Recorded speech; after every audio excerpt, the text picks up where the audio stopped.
this Disney-ified view of food and energy and nature could doom us, or it maybe not doom us, but it's going to cause a lot of problems. Whereas developing vibrant ecosystems with grazing animals that we do eat, but we do it in a responsible way, and we have smart management and everything. It produces food. It may be a mitigating factor in climate change in multiple directions, like in Arctic areas. It may end up preventing the thawing of the permafrost. I'll remind me to loop back to the like methane emissions and carbon emissions from living animals here in a second. But it fosters the deepening of roots in grasslands to create topsoil, which is a carbon sequestration process. Yeah.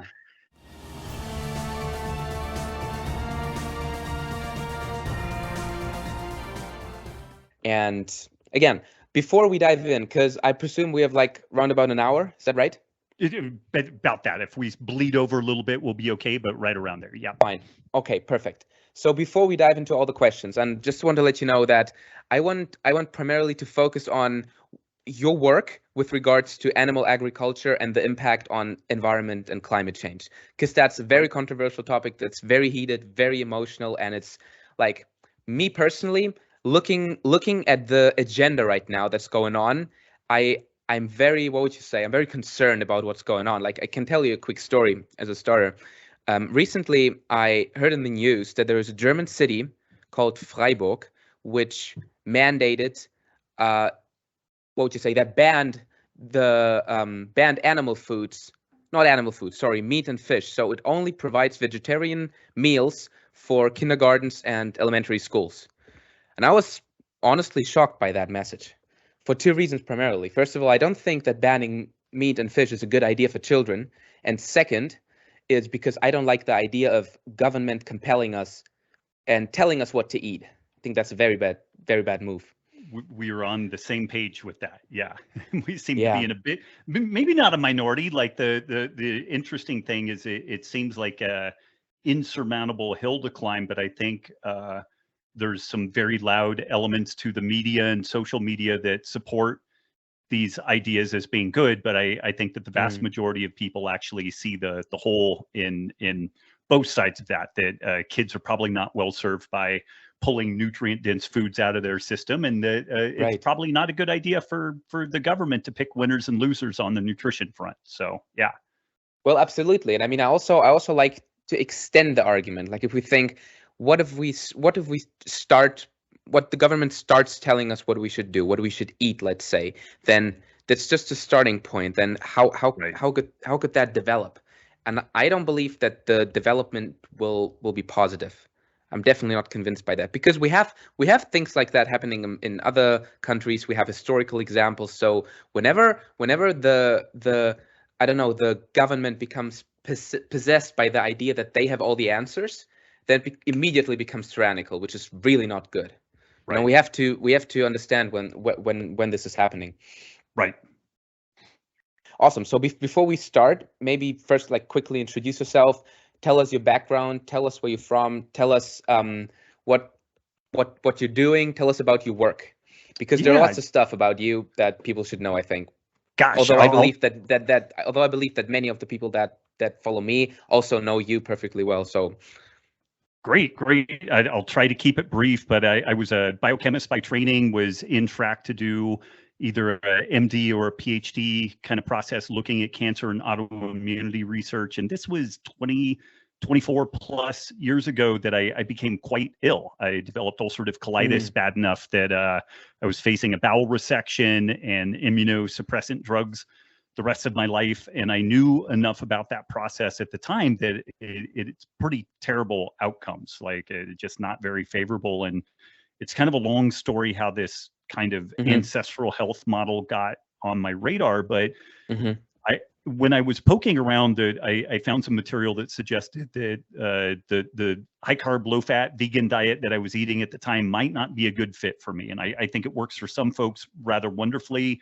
For me, it was a disaster. And there were other pieces to it. I wasn't sleeping enough. I was a typical grad student, you know, like you'll sleep when you're dead. So I'd sleep 3 or 4 hours a night. So typical unhealthy user bias.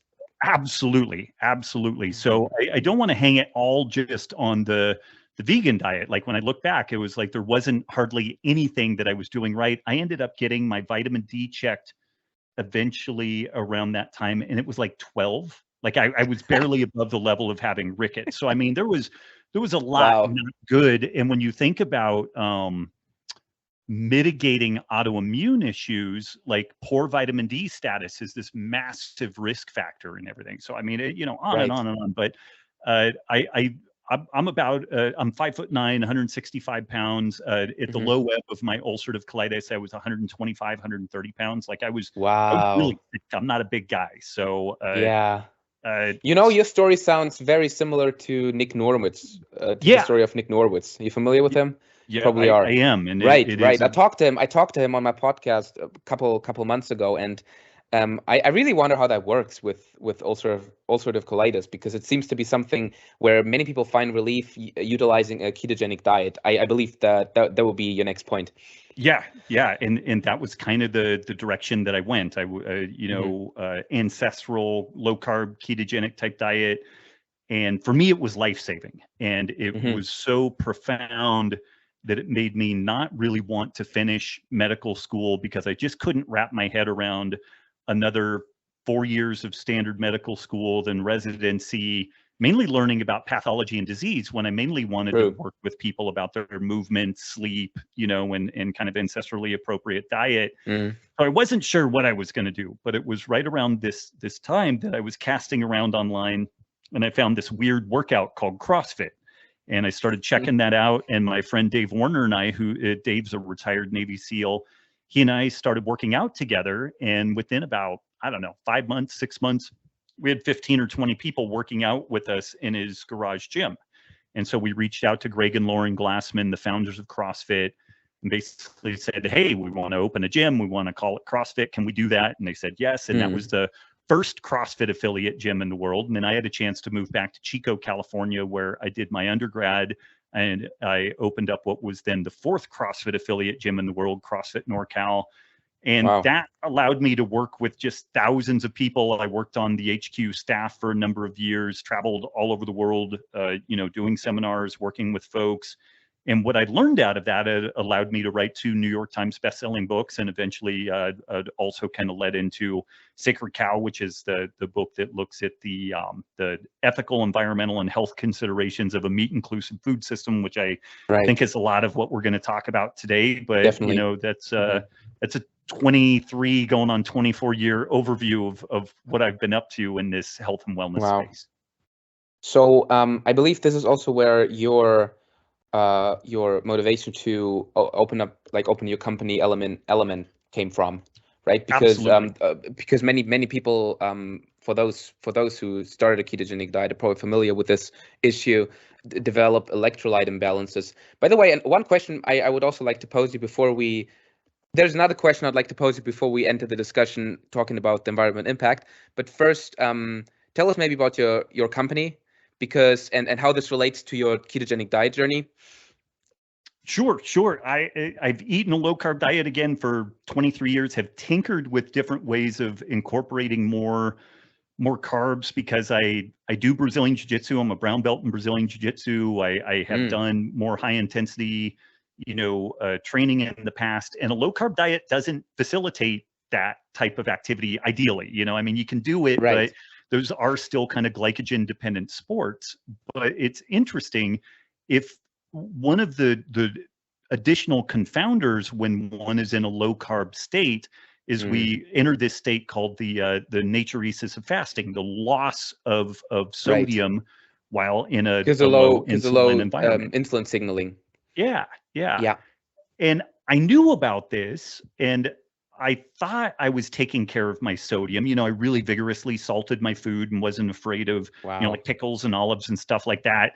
But I was clearly under consuming sodium. Like some friends of mine who are really good at the coaching side of this just had me record everything I consumed for a couple of days in Chronometer, and they wanted me at least 5 grams of sodium per day, and I was barely getting 2. So I was woefully under what I needed in Wow. electrolytes. And so they said, hey, are you going to work out today? I'm like, yeah, I'm lifting weights today. They're like, okay, get 6 ounces of pickle juice and just like shoot that down about 20 minutes before you work out. And I did. And it was the best training session I had had in like 15 years. It was Wow. crazy. Like I got a Yeah, pump. I it felt does make really a big difference. yeah. And so these guys knew that element was really important, or not element, but electrolytes were really important. I became aware of how critically important it was. And so what we did is we put together a free downloadable guide. It was how to make your own keto aid, basically, like this much sodium chloride, this much potassium chloride, magnesium, stevia, lemon juice, shake it up and go. And we didn't use it as a lead magnet or anything. We just wanted people to know about it. And within about 6 months, we had 500,000 downloads of this thing. Wow. And it was awesome. And people were really getting great responses from it. But we had people reaching out saying, hey, love the keto aid, but it sucks when I travel because the TSA doesn't like 3 bags of white powder in my carry-on bag, And so have you guys ever thought about like some sort of a convenience thing? And that was really the whole genesis of this, was doing this freemium product, giving away basically the formula for what we were doing, and then trying to make a convenient product for people to take to the gym and just take with them. And we launched just a little over 3 years ago now. And I think Element is one of the fastest growing health and wellness companies in the world right now. Like it's really just going like gangbusters. So we're very, very lucky, and it's been a cool experience so far. Yeah, that's fantastic. And the way you laid out the history of the development of Element also shows me that you didn't just came up with a crazy idea, tried to monetize it, to capitalize on it, but you actually listened to what the people were asking for. And I mean, that's where you actually can create the greatest amount of change and have the greatest impact, if you actually listen and pay attention to what people are looking for, and then you pick that up and you try to create something that generates income for you while helping other people. I mean, like win-win, win-win-win. There's nothing bad about it. Yeah, it's devilishly hard to find those areas where a topic is underserved and you don't have to spin up some sort of kind of fantastical story about like your proprietary blend of whatever. And it is right. The huge opportunity is to find that like blue ocean opportunity in an area that usually looks like it's really saturated. And we were honestly just lucky that I think that we had built a lot of credibility and trust within the ketogenic diet community over time. Had not like gone to the well a bunch with trying to like pander to people, selling them stuff. And then I looked at this when we did the formulation. I looked at the physiology of electrolytes with really a fresh set of eyes. And when I remembered a lot of it from medical school, but I didn't. A refresher was good. And then when I looked at like when we sweat, if you lose like a half kilo of sweat, you lose about 1 gram of sodium with it. And I was like, holy shit, that's a lot, and when you consider that like a medium-sized person can lose 3-4 kilos of sweat in the course of a hard training session, sometimes more, and how much sodium they would lose, associated with that. It was like, how are these electrolyte products helping people? Like they're super underpowered in sodium and maybe too much magnesium, too much potassium, other issues, but really fundamentally too little sodium. So it was interesting that we went in and looked at this with a really fresh set of eyes, just kind of engineering style, instead of an assumption about we understood the physiology and any concerns around say like hypertension and sodium, which I understood well, that the hypertension story is really about insulin resistance, not specifically sodium, So I mean, it's so interesting. We recently had like I'm a medical student right now, and we had kidney module in 4th semester, and many pieces came together when I learned about insulin signaling at the level of the kidney, which is basically to say that insulin activates the sodium, basically all of the sodium transporters in the kidney, especially the sodium-potassium channel. And the interesting thing about that is basically if you're in a very low sodium state, you well, two things happen. One thing is that sodium-potassium channel doesn't get activated. You have more sodium ending up in the urine and more potassium ending up like staying in the blood. So that's like, did you hear about Paul Saladino discussing his reasons why he quit keto? And one of them was basically that he was suffering from heart palpitations. Yep. And I think this can be related to some latent hyperpotassemia, if that's a term. So to an increased potassium level in his blood that could lead to these heart palpitations because he had too little insulin signaling. And if you have insulin resistance and you have too much, well, you don't really have too much insulin signaling. It's interesting, right? Because it's different for each, what would you say, for different tissues. But it seems to be that the insulin signaling remains at the level of the kidney, and they keep extracting sodium and retaining it in the bloodstream, and that draws water, and then they end up with greater volume and hypertension. Yeah. That integrated renal physiology is fascinating stuff, and absolutely. Gosh, when you think about when people really get sick and die from like end of life stuff, acid base imbalance will take you out really quickly. Electrolyte imbalance is really quickly, blood sugar is a big deal, but people can exist on a blood sugar continuum that's really rather wide. I mean, it's terrible to have blood sugars in like the 300s and 400s. I think people feel awful, but surprisingly, people can survive that. But like, if you had swings that dramatic in either pH or electrolytes, you're dead, So those things are really tightly regulated, and clearly the kidneys are, the prime mover. We get some of that action at the lungs, dealing with bicarbonate and whatnot. But it's so funny because it's such knuckle dragging physiology. It's like, oh, we did that in like first year or whatever, and people kind of forget it, but it's shockingly important for exercise performance, sleep, heart rate variability score. One of the things that we see time and time again with folks that are under fueled in sodium is that they don't sleep that well. Like they don't really get that suppression of cortisol in the evening, and their heart rate variability scores are kind of garbage. Makes sense. And just even doing like some pickle juice or like a gram and a half of table salt to get about a half a gram of effective sodium, the person it's like they're drugged. It's like you gave them, benzodiazepine or something like that. Like they're just out cold. They wake up and they're like, oh my God, that was the best night of sleep I've had in ages. And it's just because we suppress that cortisol by getting adequate sodium in the mix. And you can get there, not to keep jabbering like an idiot about this stuff, but just a minimally processed whole food diet, whether it's paleo or vegan or what have you, removes virtually all the sodium. And even if it's a higher carb diet, it tends to be a fairly low glycemic load diet. So you can end up in a scenario, especially if the person is training hard, where they're very insulin sensitive, relatively low, insulin load or glycemic load. And that person may be in that hyponatremic state. They're not consuming enough sodium to set up their kind of optimum performance. Yeah, even if they're not following a low carb diet, interestingly enough, right? Yeah.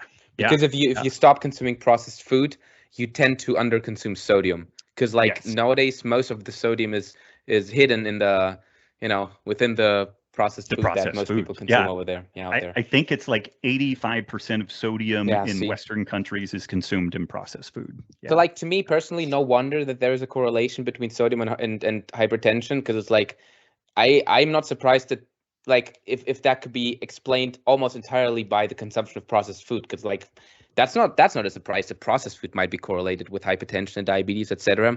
So, and most of the sodium is in processed food, so it's like basically the same thing.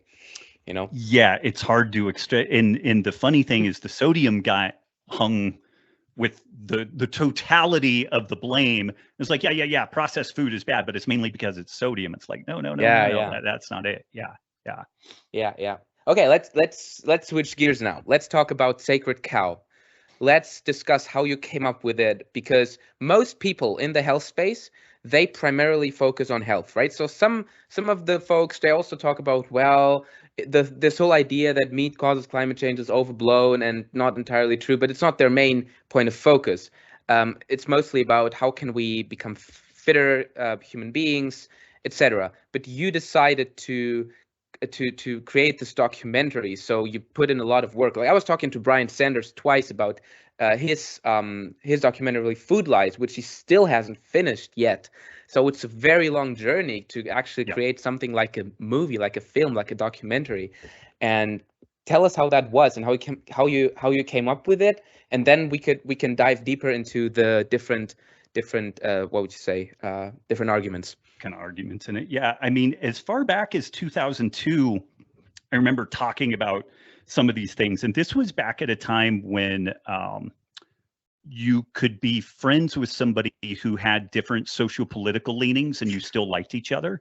It was this crazy world where I had this guy that I was dear friends with. He was vegan, and I'm kind of like a middle of the road libertarian. Like, I'm kind of socially liberal and fiscally conservative, which I guess these days makes me some sort of right-wing Nazi or something. I don't know. The world has really changed a lot, but he was definitely more left-leaning. I was definitely, compared to him, more right-leaning, but we would get together at least once a week and go out and have drinks and just like bicker and bust each other's balls and talk shop, you know. And I was this paleo eating guy, and that was going to destroy the planet because of climate change, and I was going to keel over to a heart attack, and I would tease him that he was this sarcopenic vegan that was, you know, all pie in the sky stuff.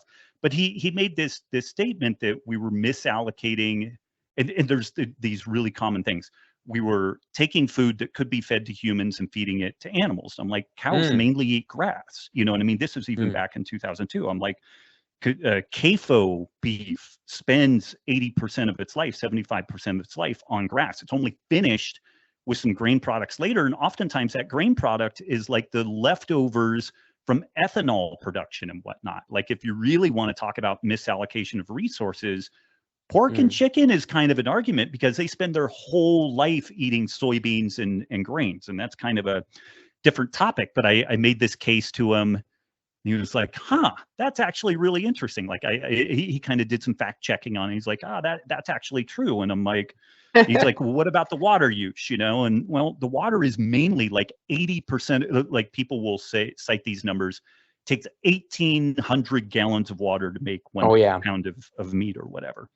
What they're citing there is that the water that falls on the grass to grow the grass is what they're citing as part of that. And even again, in CAFO beef, 94 to 90%, 96% of the water is just precipitation that grows the grass on grasslands. It's not like the water is being stolen from some other place. Whereas, like in the case of almonds, the bulk of the water that is used for producing almonds is water that is pumped out of the ground to irrigate almonds. And then 70 to 80% of the almonds produced in the United States are sent to China.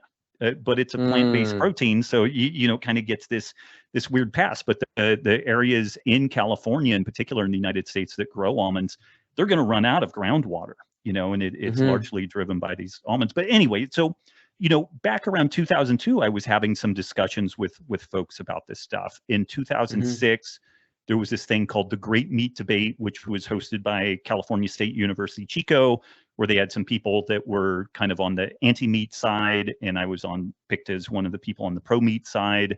And we talked about the health, environmental, and ethical considerations of a meat-inclusive food system. So I've known for ages that this is an important thing, and I do think that if you're talking about health, you should think about the sourcing of your food and be honest about it. You know, like if there are some downsides to it, like let's be honest about that stuff. I met Diana Rodgers around 2008, 2009. She's my co-author and the co-producer of the film Sacred Cow, and she desperately wanted to make a book initially.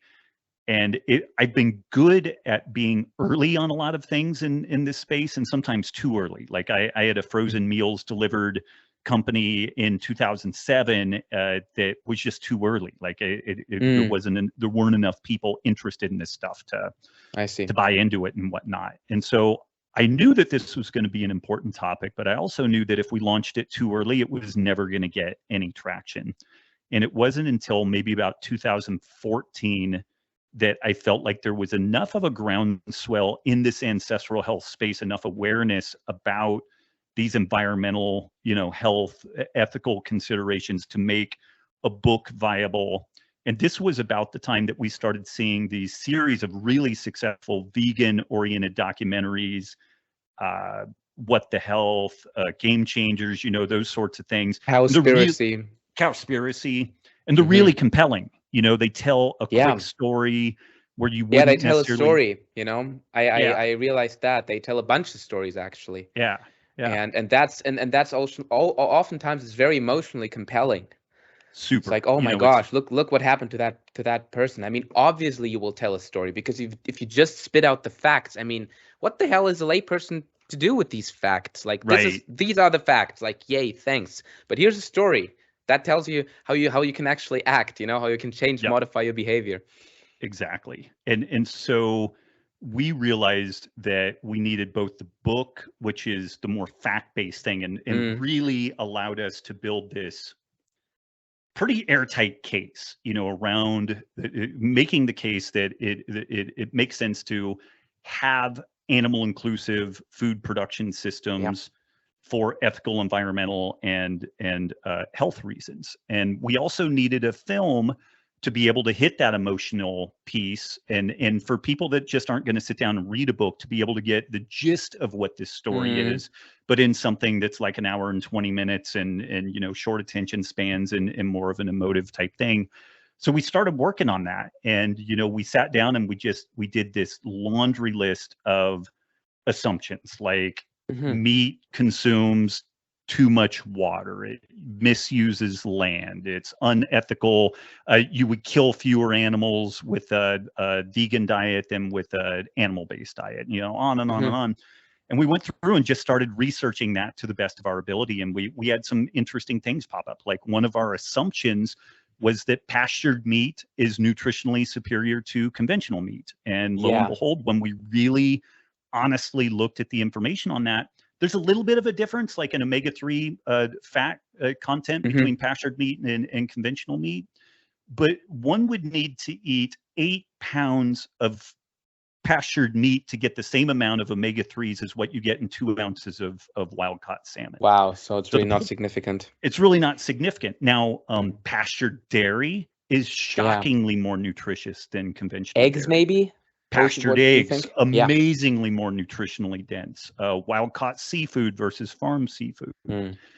But God damn it, if the it would in these vegan films, it's awesome because it's like, you're morally superior, you're going to save the planet, you'll be skinny, you'll live like it. There's never an exception. Everything is great. And we had this thorny fucking thing sticking out there where it's like, now conventional meat is still really, really nutritious. The thing is that when you back up, conventional meat is still really nutritious, especially compared to any other food that you could eat. But like the meat elitists, the people who are saying grass-fed meat or nothing, they got really angry at us. Like, oh, you guys are sellouts for, big meat and all this stuff. And I'll share and my look, tax quick comment on that. Really want to quick comment on that, because that was something that what would you say, that I don't know, that attracted my attention to your work, and because it has shown me that you're not part of an echo chamber. You don't want to make an argument and to support it for the sake of making that argument, because it's part of your group mentality, let's say, because that's part of the ideology, because that's one problem that I have with any ideology, period. That's what keto folks and vegan folks have in common. It's hard to make a claim that contradicts some of the most fundamental claims of that tribe, let's say. And if it does, then you get attacked.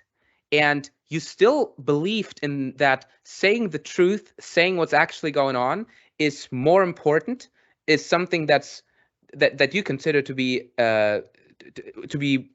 more worth focusing on compared to which is also a good aim, by the way. So if you say, I want, like, obviously that's understandable that people like to belong to a group.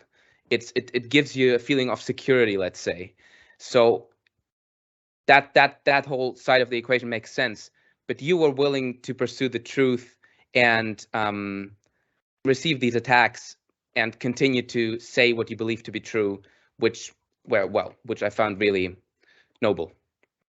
Thank you. And I mean, we so a little bit of background with that. When Diana and I arrived at this thing, we were literally like, shit, like, what do we do with this? You know, we know that this is going to be, we knew that it was going to raise a stink with the kind of meat elitists that are ironically supposed to be part of the tribe that we're catering to, but we knew that there was going to be this backlash. So we hired this guy who's a PhD in nutritional biochemistry, and we just told him, hey, we want you to do a thorough compare contrast of the nutritional characteristics of conventional versus pastured meat. Didn't give him any of our information, just had him go off and do his own thing. And he arrived at exactly the same numbers that we did. And so we third party verified it. And I sat there wondering about it. I'm like, maybe we just lie. Like, let's just whitewash this thing and, you know, lie about it. Because then we have this like contiguous story and everything. But the thing about that is it like when the What the Health movie came out, like whenever these vegan documentaries come out, there's a group of us like Mark Sisson, Chris Kresser, myself, some other people, and we basically do like rock, paper, scissors, and whoever loses gets to write an article on the film at the time. And so I got the What the Health one. And there were all these claims, you know, like they would go through and I have a blog post, a What the Health, a Wolf's Eye View. And I go through literally minute by minute. Wow. Here's the claim. Here's the data that they supported. Here's what it actually says.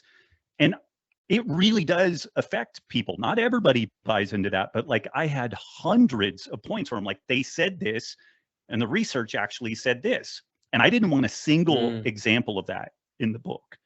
And so we had this piece that it's like conventional dairy is less nutritious, while conventional, you know, farmed fish, eggs not as good. There are ethical considerations or environmental considerations that are better on the pastured side, but for nutrition alone, it's not that big of a deal. And the interesting thing is when you poke around the interwebs, there are no like 20-page takedowns of our book and film. Nobody has gone in and said they're wrong about this. They made this claim here. Nothing like that exists. And I think that that's because we were actually honest and really brutally careful with the treatment of the material. And I think in some ways, the more vegan leaning folks haven't said anything about the book. Like there's no slam piece. Funny enough, the only cranky pieces that we get are folks who are in the pastured meat industry. They're literally the only ones that have had anything cranky to say about this. And I think it's because we did a good enough job on the science that like the vegan folks were like, oh, we don't even want to shine a light on this. We don't even want people looking at it because we make a really sound argument. And like the ethics piece flows into the health piece, flows into the environmental piece in this really pretty seamless fashion. And when people get to the end of that, they're kind of like, oh shit, like my worldview has probably changed as a consequence of experiencing this thing. So, I mean, I worked harder on that than I've worked on any other project. That was compared to my first 2 books, that was 3 books worth of work to do Sacred Cow and the film for sure. Yeah. Yeah. And I think, well, first of all, I think not only like I obviously appreciate your effort, and even like I think we all would have loved the idea that pasture-raised meat is better than conventionally raised meat. I mean, it's just nutritionally, like from a nutritional perspective. I mean, it would have been a great story, right? But you were still willing to say, well, look, no, I'm more interested in saying what is true, what is in accordance with scientific research, etc. And that's what I think many people appreciated about your work. And I think from many perspective, that's a good idea. First of all, for your own, what would you say? For your own, just integrity, for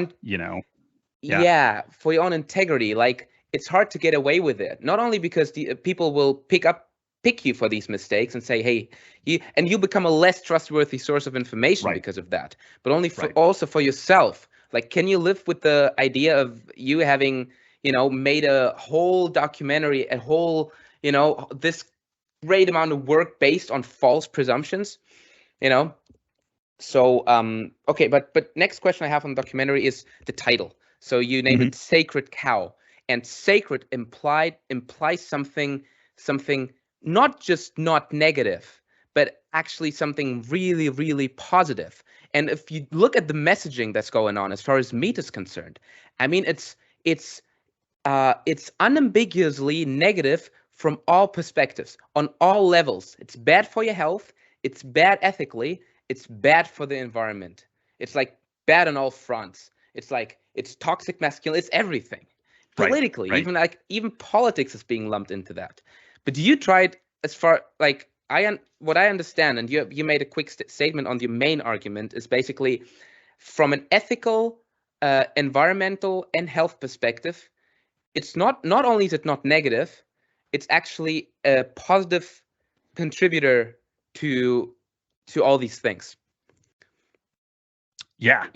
And it, when we started the book, we thought that it was going to be, we thought we would start with ethics. And we actually, as we started digging into it, what was interesting, what emerged out of that is when we were looking at the health piece, particularly children, pregnancies, fetus in utero, all the breastfeeding, all that stuff. What we found is that it was devilishly hard, like virtually impossible to grow a human absent any animal products, and have it be successful. Like the rates of vitamin deficiencies, developmental milestones missed in vegan and vegetarian children is stunning, and it's very easy to access this material, but it's not well circulated, And so when we started looking at that, we were like, well, shoot. And then there's this other piece, like talking about kind of social justice stuff. There are tens of millions of women around the world that are not allowed to own land, but they are allowed to own livestock, like within the cultures that they live in. And that is their sole means of financial and economic support. It's how they support their families. It's how they support their communities and whatnot. And so these mainly white, fairly wealthy Western individuals are saying that these women who own livestock are destroying the planet and they're unethical, terrible people. And it was like, my God, like how much privilege are you operating from in this, Wow. So when and I have to give a lot of hat tips to Diana. She did a lot of the research on that side of the house. But when we really looked at the reality, or let's say the supposition, that it's very difficult to grow a healthy human absent animal products. And when you look at what happens to kids if they don't get adequate iron and B vitamins and zinc and whatnot, their brain doesn't develop properly. There can be a 20-point IQ difference between a well-fed child and an underfed child, all other things being equal. That is massive, I mean, and so and also some less appreciated nutrients like choline. Like I looked some literature up on that, and it's mind-blowing. Like no one ever talks about choline being something worth whatever considering, Right. And there are no good vegan sources unless you do sort of a soy isoflavone, or not isoflavone, but like the emulsifying stuff out of soy, which is not a bad item, but I mean this again circles back around to, okay, if you live in a westernized society and you've got a Walgreens or some store or Amazon that you can order this stuff from, that's great. But you have hundreds of millions of people in developing areas that don't have the luxury of ordering this, fairly expensive, setup of supplements to just deal with their baseline. And it's also pretty clear from the literature that supplements aren't actually food. They don't work the same way. No. They don't fix the problem in the same way. So that was interesting. And then when we started looking at the environmental side of this thing, what was fascinating is you can't actually figure out how to make a global food system work indefinitely without animals, because our industrialized food system right now is reliant on the Haber-Bosch process of taking atmospheric nitrogen, turning it into ammonia, and then that being used as a synthetic chemical fertilizer. It's incredibly efficient. It does consume a massive amount of energy, but my goodness, the amount of food we've been able to make with that is incredible. But it is also destroying our topsoil because of the super refined nature of those products and the synthetic nature. We are losing topsoil around the world at this remarkable rate. And this was another thing that would have played to our favor. There was some meme that had gone around that we have 60 harvests left, and then in 60 harvests we're going to be out of topsoil. And we looked and we looked and we looked and we looked and we couldn't. The only resource that we could find linking this back was a discussion at the it wasn't NATO, it wasn't the World Health Organization, but it was something like that. But a woman offhand said, we have about 60 harvests left. And this got picked up and put into scientific journals and into media and all this stuff. Now, we will run out of topsoil if we don't do something different. And the something different is that we have to integrate animals into the food system.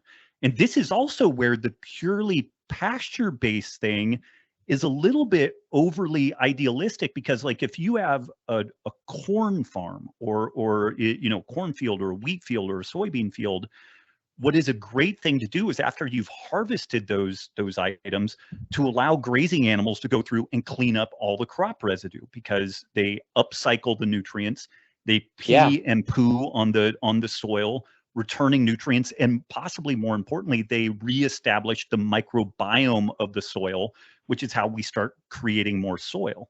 The way that soil is created is the carbon that is pulled out of the atmosphere goes in part to the part of the plant that's above ground, but in part, the plant pushes sugars below ground to feed bacteria and fungi that mine minerals out of the soil, and it creates a carbon matrix that becomes soil. And without that, we lose all of our topsoil. So, you know, we have this health thing where it's like, okay, it's arguable that, you know, people can push back on this, but the position that we made, and I think it's very defensible, is it's super difficult to raise a human being adequately without animal products. And then there are these problems of like, if you don't eat adequate protein, you tend to overeat, like optimum foraging strategy and the protein leverage hypothesis. And, you know, fewer than 7% of people in the United States are metabolically healthy because they overeat processed food. Eating adequate protein is one of the best levers we have towards preventing that. So, you know, it starts becoming this kind of like tsunami effect of an argument for animal products. And then you look at just the environmental part. There are definitely concerning features to the environmental, you know, elements of animal husbandry, but like the methane story is not really the true story that we're told, the water consumption story, the land use story. And nobody ever mentions that we have to have grazing animals interface with these lands to be able to create more topsoil. You have to do that. And Diana told the story of a vegan family that decided that they wanted to run a farm and raise their own food, and they started doing that. And what they found is that they were in this really tough spot where if they, within a couple of years, they had basically extracted a disproportionate amount of nutrients out of the soil, because you have to replace them. So how do you put them back in? Well, the organic way to put it back in is to take fish meal, basically fish that is caught, harvested, processed, and put on the land, which seems crazy to me when you're talking about carbon footprints and you know, like wasted nutrition. It's like, why is that not being fed to humans? You know, it's just mind blowing. They didn't that. And they didn't like the idea of using synthetic chemical fertilizers. So then they said, well, we'll bring some grazing animals in to play that role, but we just won't eat them.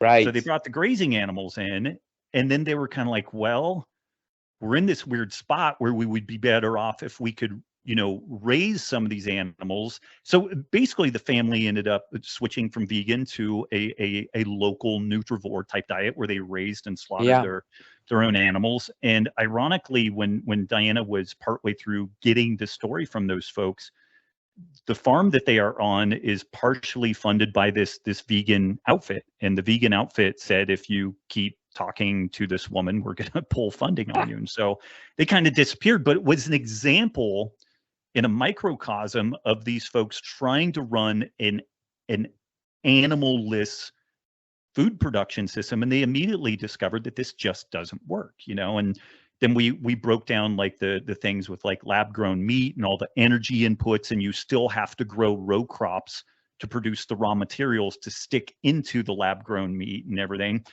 And so when we did all of that stuff, what was interesting, we thought we were going to lead with the ethical consideration, but we found the health part was really interesting and had ethical parts. We looked at the environmental piece, and it wasn't as simple as kind of the vegan model of things, that just animal products bad, and it's actually like, well, we have examples of, like in the UK, of ranches and farms that have a history of ownership for 2,000 years. And they've been running grass-fed animals on these things, and they're still there, and the soil is still good. That's one characteristic of an ideology that is overly simplistic. This is the model, and like, accept it or else. And what I find so, I don't know, it seems, if you just think about it, so reprehensible to watch like what these folks are doing, because it's so, imagine like how ignorant and arrogant that actually is. Like, for all the course of evolution and history, it's been this way. You had this interplay between animals and plants, and this whole system was working. And it took nature, like, I don't know how many millions, billions of years to figure out, basically, you know what I mean, to figure out how this should work and how to find the optimal balance so that animals can thrive and plants can thrive. And now we, like all these 18-year-old climate activists, they just position themselves as all omniscient creatures that have all the answers. I mean, how unbelievably ignorant can you be, man? And like parts of Europe are going to experience. Sri Lanka is experiencing some of this. Like, they went from being the fastest population, the fastest country that was heading from developed nation to like second, almost first world status, and their economy is cratered, their food production is cratered. They were exporting food. The Netherlands is facing all these really onerous challenges on food production. And what sucks is that this do-gooder mentality around the environment is going to cause people to starve to death. It's going to cause people some enormous suffering. And I think like the adults are going to re-enter the room. It is crazy. But it's crazy because almost like so many European governments position themselves as left-leaning and liberal and for the poor, for the oppressed, whatever that means.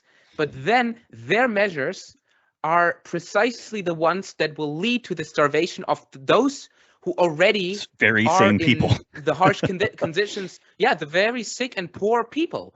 Like, you will doom those folks first, because in every epidemic, in every if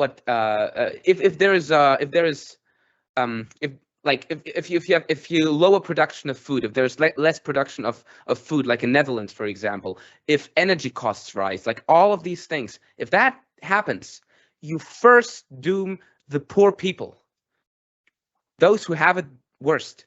And like, how allegedly left-leaning government can support these measures, I don't know. That's a big mystery to me. I don't want to overly politicize this so that we don't get canceled. Yeah, you're right. You're right. But I will throw out there, history has seen this before.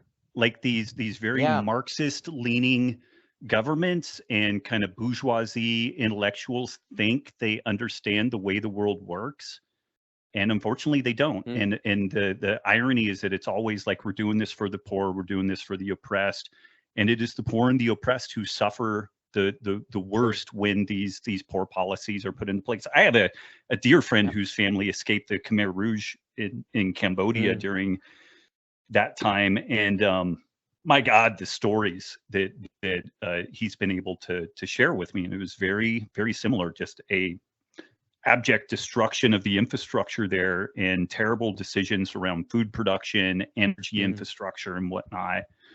And it's horrible. It's Yeah. horrible. But so when we looked at these pieces, then when we looked Yeah. back at the ethical part, and Yeah, we let's asked go this back. Let's question, go back to well, the movie.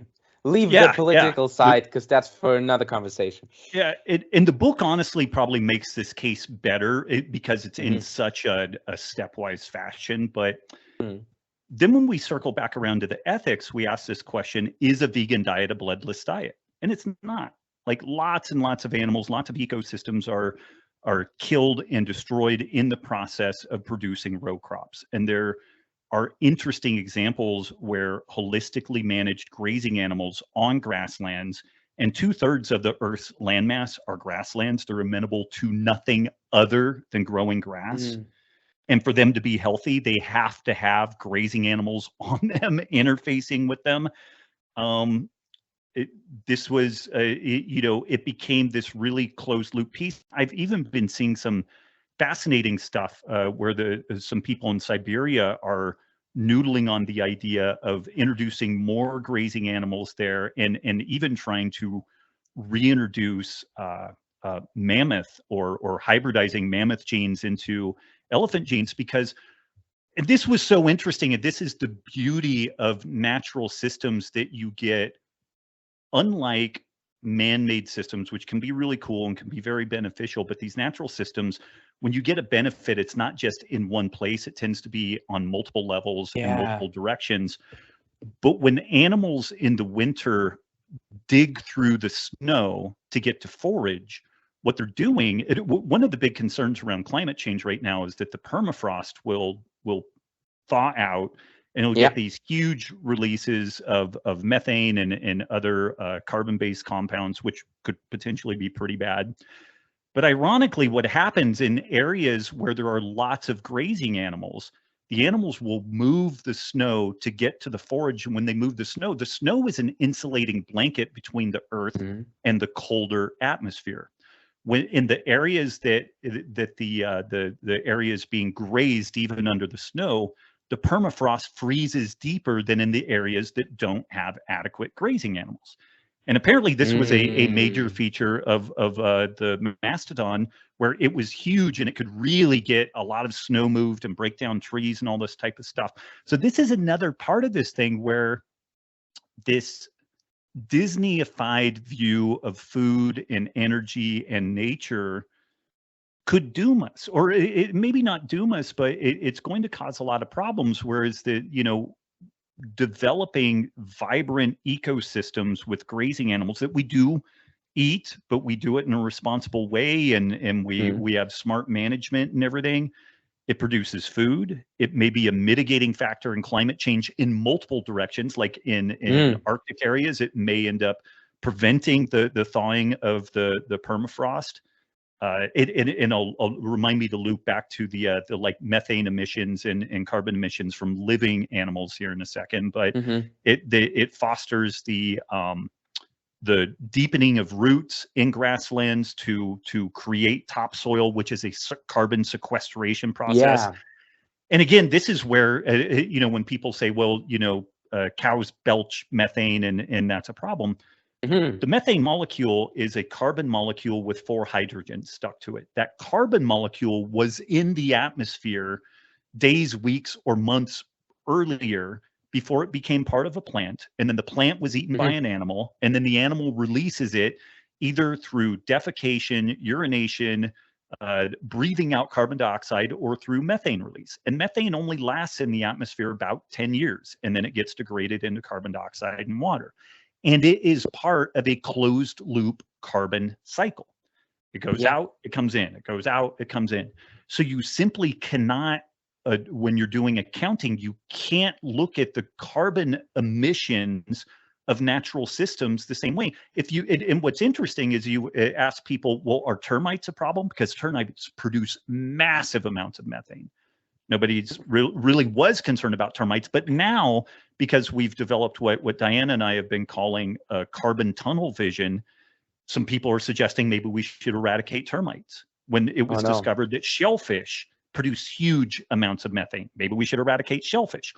The funny thing is that it's not dependent on the number of animals. because even if you have more animals, there is more carbon circulating, but It's the just number more of molecules cycle. doesn't Yes. change. Yes. And That's so funny, because one major argument for me was, look, the total number of ruminant animals hasn't really changed over the past couple hundred years, let's say. The proportion of conventionally raised animals in comparison to wild ruminant animals maybe has shifted towards more conventional and less wild animals, but the total number maybe even decreased slightly. But that even doesn't matter, because like the number of animals doesn't matter.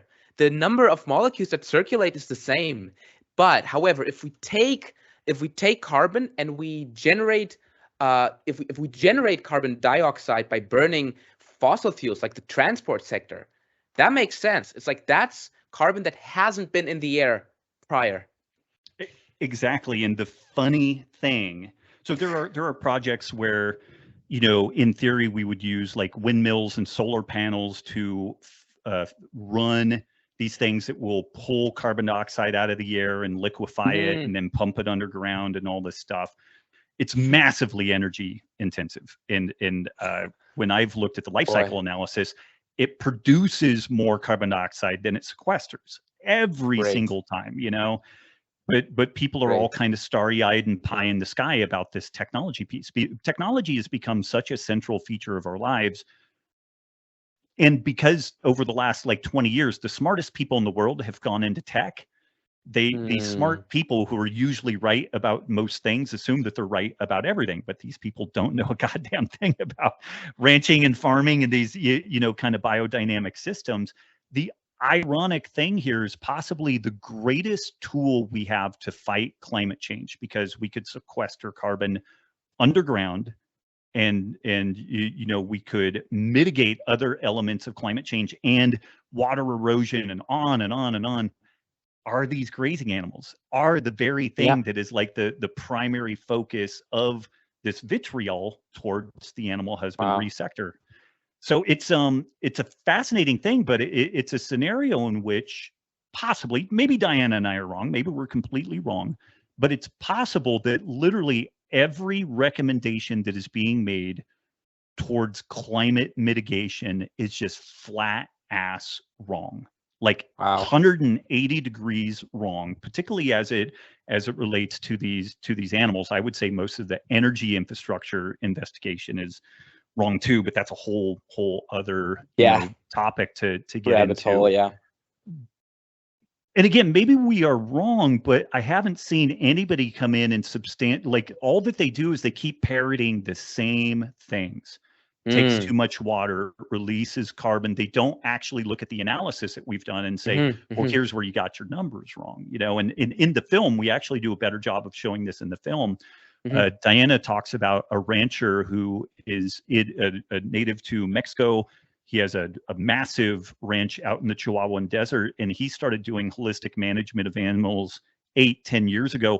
And this is an area that is desertified horribly. Like it's sagebrush, cactus, and arroyos of just erosion, because it doesn't get much water there. When it does rain, it rains like crazy, and the topsoil gets washed away because all the perennial grasses are gone in most of the areas.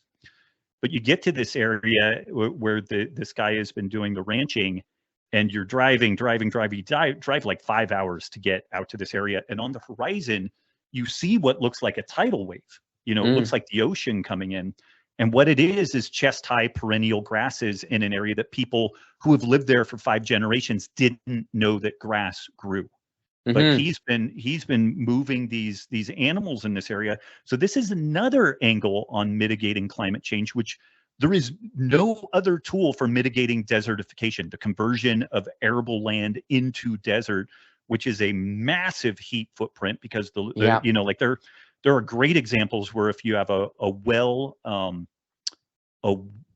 an area that has good grass coverage, let's say it's like an 85, 90 degree Fahrenheit day, and you do a temperature probe on an area that has grass on it, the surface of the ground is like 100 degrees, 80, 95, 100 degrees. If it is fairly barren, it'll be 135 to 140 degrees. So when you are able to reestablish grasslands in these desertified areas, particularly near like tropical and equatorial areas, you are massively decreasing the heat footprint of these areas, which contributes to global warming. So it produces food, it produces local economies, it produces jobs, it produces independence. It's not catering to multinational food corporations and whatnot. And the flip side is, like Planet of the Vegans, row crops as far as the eye can see. That is the flip inverse of this. A few companies own all the intellectual property around that. What they are suggesting is that everybody on the planet should only eat the food that's being produced in like the United States and Europe. And now parts of Europe are saying, well, we're not going to produce that much more food anymore. So the people are dependent on us. I don't know what you're going to eat. And interestingly, one of the main places that we've seen organized political pushback on this agenda is in developing countries where they're like, we don't want to be dependent on you for food, and we're not going to abandon our traditional food ways. And what's interesting is I think that this change towards holistic management is highly likely to happen in the developed world first, and only later will happen in the United States and Europe because of political and kind of social inertia that's kind of pushing the other direction. This all strikes me as well. First of all, it's very fascinating because you're telling me a bunch of facts that, like, some of them I knew about them before, like this whole green water and the carbon cycle.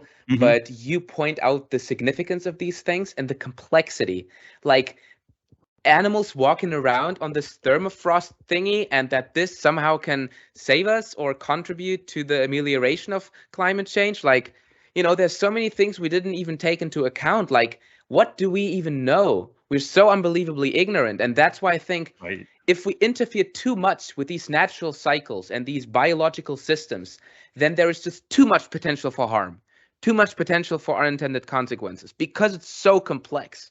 Right. And we haven't figured it all out. Even you guys, like, you're doing a great job, but sorry to disappoint you. It's way too complex. Like, I'm even more ignorant than you are. But it's so complex that the best bet we have is just to support the biological system. I think there is the least amount of harm you can do with that approach. Absolutely. And, if people push back on that notion of complexity, like, how often do the economists say, we've got no problems? And then 2008, it happens and we nearly have a global financial implosion. And I forget if it was Volcker, or I think it was Volcker, who weeks before the 2008 financial implosion, he had this classic line where he said, we have offloaded risk. And it's like, no, we haven't. Like, this is a system that you guys think you're in charge of. But it's funny, there are these physicists that model the action of sand falling in piles, and that's how they model like economies and ecological systems, with literally the one sand grain that causes the whole thing to collapse and whatnot. And this hubris of assuming that we understand this stuff at a particularly good level is so dangerous. And another big part to this, and again, if you're concerned about like social justice stuff and like cultural appropriation and all these sorts of things, what's being suggested is that everybody in the world should dance to the same set of music that mainly white Northern European folks in the United States and Europe are suggesting. And it's like that's not hubris in and of itself. Like, that's not ignoring the integrity and the sovereignty of these local food systems and whatnot, and how dangerous that is to have all of that tied up in the intellectual property. There's like 6 companies that produce 95% of the food eaten globally. It's incredible. And I know things pop up, like, well, what about the Amazon rainforest and cows down there? Well, they don't clear rainforest for cows. They use cows to clear the rainforest. So they'll clear cut it, get the money out of the lumber. Then they put 8 cows through that area to take it down to bare ground. And then they plant soybeans. The climax species is not a cow, it's soybeans. So, and this is stuff that people will fight and push back on and everything, but it's like, no, here's the data on this. Like, this doesn't ultimately end up being grazing land. They move the cows around as they clear more area. And that's a whole interesting thing too. Europe and North America went through their phase of development, and there was a lot of environmental change, a lot of environmental damage. But this is an interesting ethical question. should the developing country be doomed to never develop because we think we know what's right about climate change? Like, we know how their economies should be run and how their resources should be allocated and all the rest of it. Like, it's just, it's remarkable. Yeah, we seem to be doing that though, you know? Yeah. Because they don't have enough access to what? To gas, oil, and coal. They still burn wood and stuff. Right. And it's like, right. That's not a good precedent for a booming economy. And that's definitely not good for the carbon footprint if we continue to burn wood. That's what the Germans are doing, by the way, right now. Piling up wood, you know, because we have no coal. We're against coal. We're against nuclear for bizarre reasons, which is like preposterous beyond any belief. It is possibly the craziest belief of all of them. Yeah, like out of any of them, because it's so straightforward. Yeah. It's so ridiculous. And then we're against nuclear. We're against coal. We have no gas anymore because of the whole Russia thing. Right. And now what else is left? Like, do you know where the bulk through the roof. So do you know where the bulk of the wood is coming from? North America. Well, that's trees a good are question. cut down in Canada and the United States, turned into wood chips, sent to Germany, and they're burned there at a massively less efficient carbon footprint than coal. Coal is actually much more carbon footprint efficient than the wood is. The wood is portrayed as being carbon neutral because it's part of the cycle. But the thing is you have to cut it, process it, ship it, and then it's no longer carbon neutral because of all the energy inputs put into that. Whereas coal is actually much more efficient, even though it is net taking carbon from underground and releasing it in the atmosphere. But holy smokes. Yeah, I don't know. I really don't know what's going on. But last question before we wrap up. It's hard. Like, I'm a very optimistic person, and you seem also to be a person that's very much optimistic and has a positive attitude. But things are not going in a good direction right now, you know. So especially, let's not talk about all these things. Let's not lump them all together. But specifically on the topic of like what we discussed today, like the agenda is even stronger. Like, I don't know, like this, I still follow many folks. Most of them are from the US, and it's still a thing. But here it's now, it's a thing. It's way more a thing over here. So it starts, most of the what would you say, the trends, they start in the US and then they come over to Europe, and now they're really booming over here. So like veganism, it's really a thing here. Like, what's your next project? How do you, that's question number one. What are you working on right now? Is there anything you're working on right now? And then question number two is, what do you think is the most effective way to communicate that to other people? Because silencing other people is certainly the wrong approach. Shouting at them is the wrong approach. Polarization is the wrong approach. Calling them names and ridiculing their arguments is the wrong approach. So it's difficult. What are your thoughts? Yeah, you know, the main thing I'm working on at this point is trying to support people in this local northern Montana area in the regenerative ag process. I think at the end of the day, like being able to be on a podcast with you, you know, somebody on a different continent, and you know, and share some ideas and pressure test the ideas is fantastic. But I think that the way that this is going to move forward, we will go back to a more local based story, you know, with food production, with food consumption. I think more of our food needs to be produced and consumed at a local level. And so I'm really working to facilitate that stuff locally. And I think other people will eventually as well. And I think that is the hopeful light here, is that some reality will come to bear on all this stuff. Like we can't, sooner or later. Yeah, you know, an airplane flies not because gravity doesn't exist. It flies due to aerodynamics and the fact that there's energy being put into it. And if the energy cuts off, it's either a glider or it's a ballistic missile at that point, you know, and it's got an expiration date on it. And so a bunch of these goofy ideas, the bummer is that a lot of people are going to be hurt. You know, there's going to be a lot of suffering. There's going to be a lot of people hurt. But the world operates in cycles, seemingly, and I think that we're going through one of these cycles of change. And I think that a good that will come out of this on the back end is that we will be more focused at the local level or local community and whatnot. And so that's what I'm really focusing on. And it's also the thing that I'm really optimistic about. And it's not that we won't travel internationally. It's not that there won't be social media and we won't be, you know, connected to some degree virtually. But I think that more of our legit community interactions, food and whatnot will happen at a more local level. Like it just kind of has to. The economics of things have to kind of go that direction. Again, my hope has always been that we would be able to do that in a prescient, proactive way to avoid a lot of suffering. I don't think that's going to happen. I think there's going to be some upheaval and some skint knees, you know, tripping and falling here and there. But I'm optimistic that we'll be able to turn the corner and make this stuff work. Yeah, and what do you think? What are your thoughts on education? So how do we talk to people about these sorts of things? Oh, the it's education so polarizing. piece of it. It's Yeah. so emotional. Like how on earth would we be able to mediate between those two views or those all the sides? Because it's so, first of all, it's really complicated, and then it's so there is already a very stark radicalization and polarization going on. Yeah, it's interesting. Like usually asymmetric warfare happens, you know, like when the United States was in Afghanistan and Iraq, and you have these small cells that are able to use small amounts of energy and infrastructure to really disrupt this bigger entity. There's an asymmetric war in this story, but the vegans, you know, big government, big pharma, they have all the money, they have the infrastructure, they have the narrative.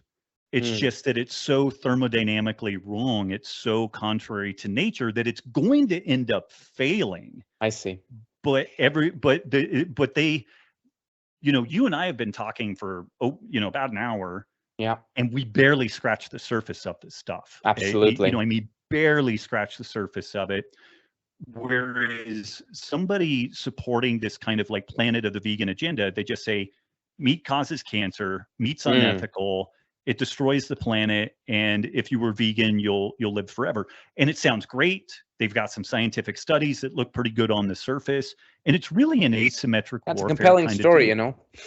It's super compelling. And the story that you and I have is one of complexity and one that's fairly counterintuitive. It doesn't cater to this like la la land tech idea that like technology is just going to come in and save us.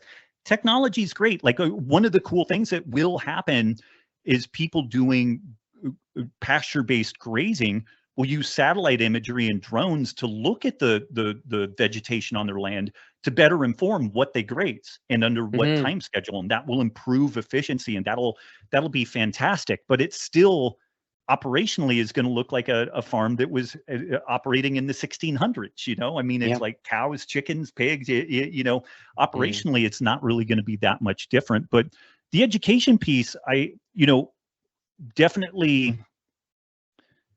We have to be kind. We have to be thoughtful. Yeah. We have to be patient.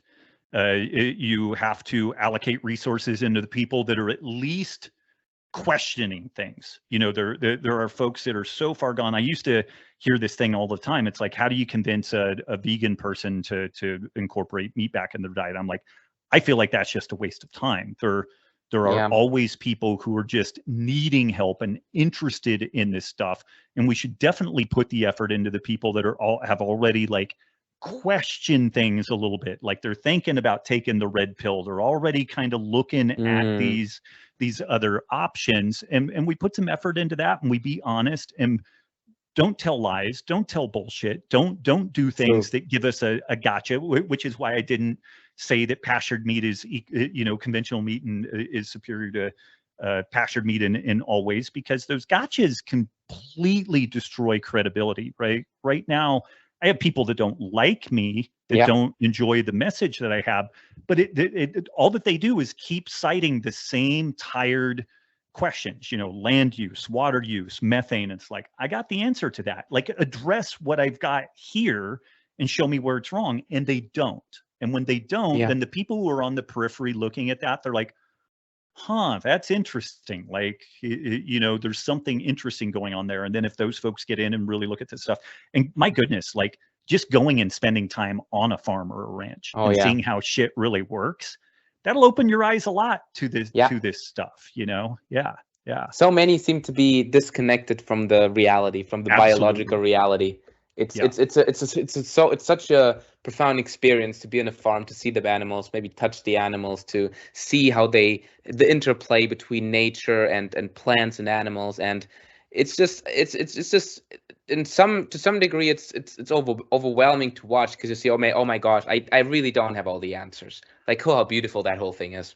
Well, and I think that what happens is our own mortality gets put in front of us. When you start understanding the cycle of life and death, and that life cannot exist without death. Diana really spearheaded this part of the book and the film talking about this, but we've become so disconnected from the birth, life, death process, both with humans and everything else around us, that I think that there's this veganism is this kind of infantilized view of the world that will somehow live forever and everything will live forever. Yeah. And that's actually antithetical to life. And that's a gut check. Like, that's this big existential void to deal with. And most people don't have a religious faith anymore. I don't. And it hurts sometimes, I've had friends and family members that die, and I face my own mortality, and I think about never seeing my girls again and stuff like that, and them never seeing me.